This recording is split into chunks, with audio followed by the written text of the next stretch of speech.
नमस्कार साथियों, आप सभी का नंबर्स एकेडमी में बहुत बहुत अभिनंदन, स्वागत है साथियों। जैसा कि आप लोगों को विदित होगा कि आज हम एक पीएसआई भर्ती को लेकर अपन थोड़ी सी आप लोगों से बिल्कुल चर्चा करेंगे और रूबरू होंगे साथियों। मैं राजभाषा हिंदी से साहिल कुमार आप सभी का नंबर्स एकेडमी में बहुत बहुत अभिनंदन, स्वागत करता हूँ साथियों। बिल्कुल, अगर अपन अच्छी मेहनत और अच्छी पारदर्शिता के साथ अगर भाषा का अगर सही अध्ययन और अध्यापन करेंगे तो हमारा जो पीएसआई में जो आपका फर्स्ट पेपर है, उस फर्स्ट पेपर की अपन बारीकी से क्या करेंगे साथियों, चर्चा करेंगे। और लगभग हमारे उस फर्स्ट पेपर में साथियों आपको उम्मीदन 200 अंक का जो पाठ्यक्रम होगा, उस 200 अंक के पाठ्यक्रम पे जो लगभग जो चाहे छोटा बिंदु हो चाहे बड़ा बिंदु हो, अपन पूरी बिंदुओं की अपन तह तक अपन पहुंचने का अभ्यास करेंगे साथियों। तो यहाँ सबसे पहले तो हमारी पीएसआई के पाठ्यक्रम की क्या क्या विशेषता आप लोगों तक पहुंचने वाली है और क्या क्या अपन इनमें जिक्र करेंगे साथियों। पहली बात तो हमें 190 प्लस का टारगेट रहेगा। हमारा 200 अंकों का जो हमारा प्रश्न पत्र होगा उसमें 190 प्लस की हमारी योग्यता रहेगी साथियों। और हमारे से उम्मीदें नहीं, आप लोगों की मेहनत भी अगर उसमें जुड़ जाए तो उम्मीदन अपन 190 से प्लस ही लाने की अपेक्षा रखेंगे साथियों। और ये कारगर तब ही साबित होगा जब अपन सब मिलकर मेहनत करेंगे साथियों।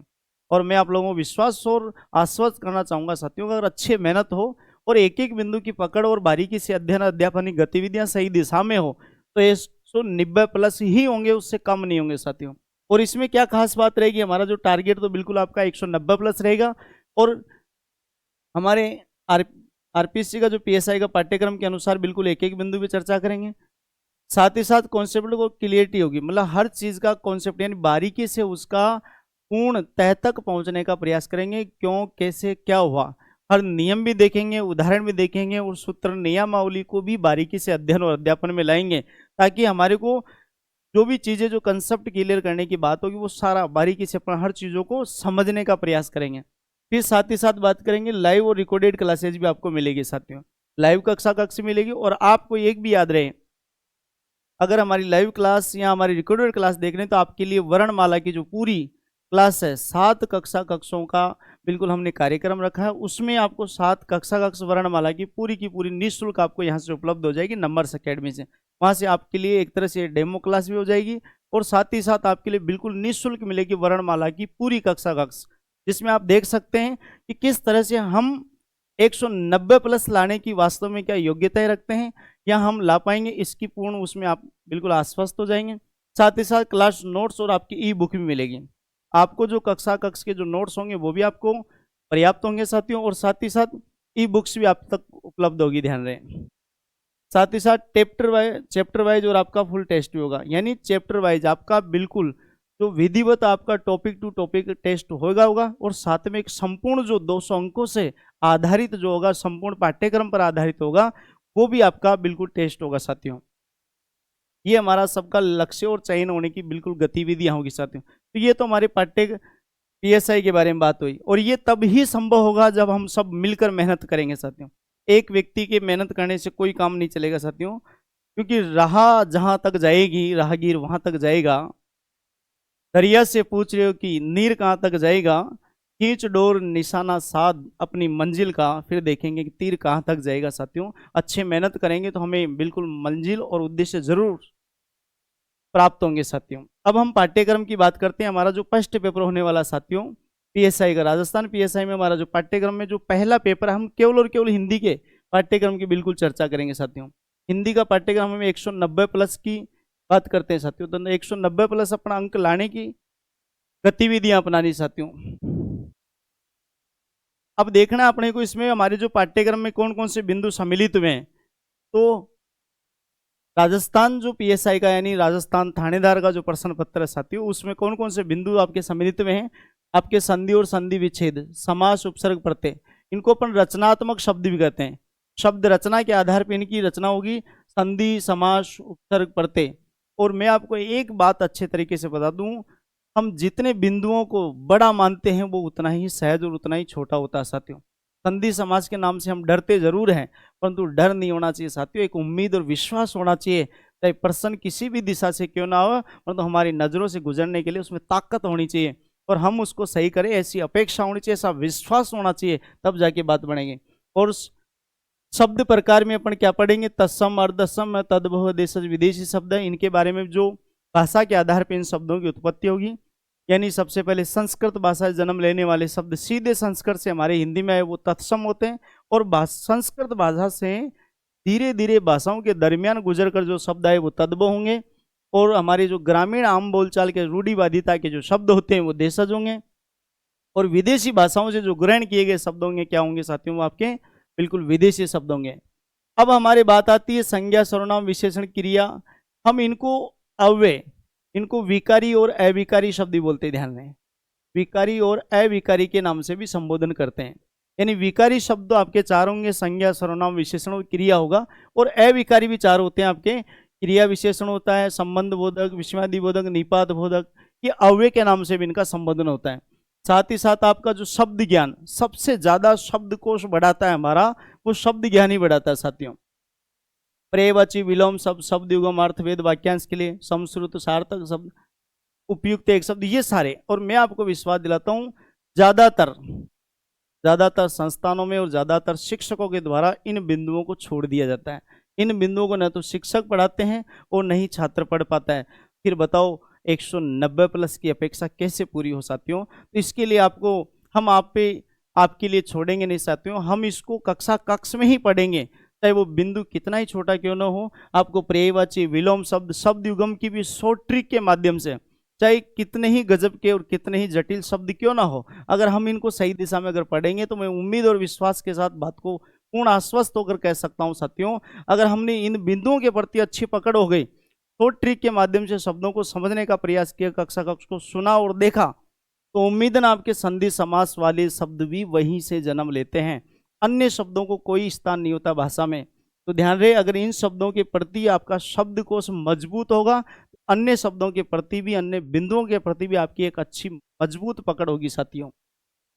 शब्द शुद्धि भी आपकी यहीं से बिल्कुल निरूपित होती है, और शब्द शुद्धि के लिए अगर अपन थोड़े से संधि समास उपसर्ग प्रत्ययों को ध्यान से पढ़ लेंगे तो शब्द शुद्धि को अलग से पढ़ने की कतई आवश्यकता नहीं होती, क्योंकि उपसर्ग और प्रत्यय ही शब्द शुद्धि को सर्वाधिक जन्म देते हैं।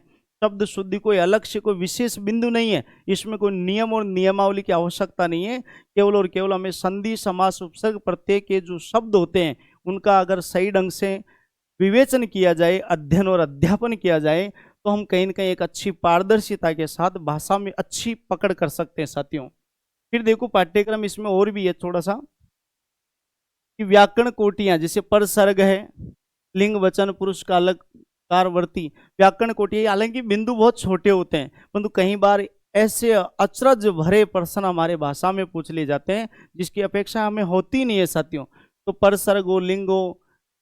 अब परसर्ग किन के लिए आता है, आपका कारक संबंधी जो कारक होते हैं, उनके जो कारक हमारे भाषा में 8 होते हैं, उनमें से 6 कारकों का बड़ा रोल होता है, ध्यान रहे, बड़ा महत्व होता है, ध्यान रहे। लिंग वचन भी बहुत अच्छे बिंदु है, पुरुष काल वर्ती, पक्ष वाच्य, ये वाच्य में से बहुत सारे प्रश्न बनते हैं। और मैं उम्मीद दिलाता हूं आपको, अगर सही ढंग से एक बिंदु इनमें से क्रिया, अगर क्रिया को अपन ने सही ढंग से पढ़ लिया तो कहीं ना कहीं ये बिंदुओं का सारा प्रभाव इससे जुड़ा होता है साथियों, क्रिया से। अगर इन 5 बिंदुओं पे अच्छी पकड़ करनी तो क्रिया को अच्छी तरह से मजबूत तरीके से अध्ययन अध्यापन में लाना पड़ेगा, तब जाके बिंदु सही हो जाएंगे। वाक्य रचना में बहुत 3 प्रकार के बाद 3 से 4 प्रकार की वाक्य रचना होती है। एक तो अर्थ वाली होती है, अर्थ के आधार पे 8 प्रकार के वाक्य होते हैं, विधानवाचक, निषेधवाचक, आज्ञावाचक, इच्छावाचक, ऐसे वाक्य आपके। रचना के आधार पे एक वाक्य होता है आपका 3 प्रकार के महत्वपूर्ण वाक्य, साधारण, संयुक्त और मिश्र वाक्य होते हैं।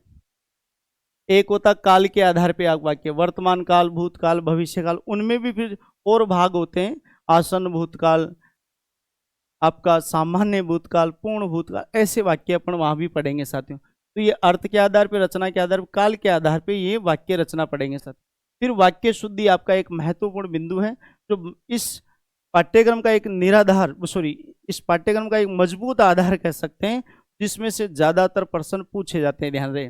फिर विराम चिन्हों का प्रयोग भी अपने को ध्यान होना चाहिए, कौन कौन से विराम चिन्हों की क्या भूमिका, कौन से विराम चिन्ह का प्रयोग कब और कहाँ कैसे करना चाहिए, वो भी अपन चर्चा करेंगे। एक होता मुहावरे, लोकोक्ति, हालांकि ये बिंदु बहुत छोटे लगते हैं, हम रटने वाले बिंदुओं की तरफ अपन इनको छोड़ दिया करते हैं, परंतु आपको इस कक्ष में आपके इस डिजिटल प्लेटफॉर्म के माध्यम से, नंबर अकेडमी के माध्यम से आपको ये चीजें, चाहे मुहावरे हो चाहे लोकोक्ति, इनके उदाहरण सहित आपको बिल्कुल इनकी व्याख्यात्मक कक्ष भी आपको देखने को मिलेगी साथियों।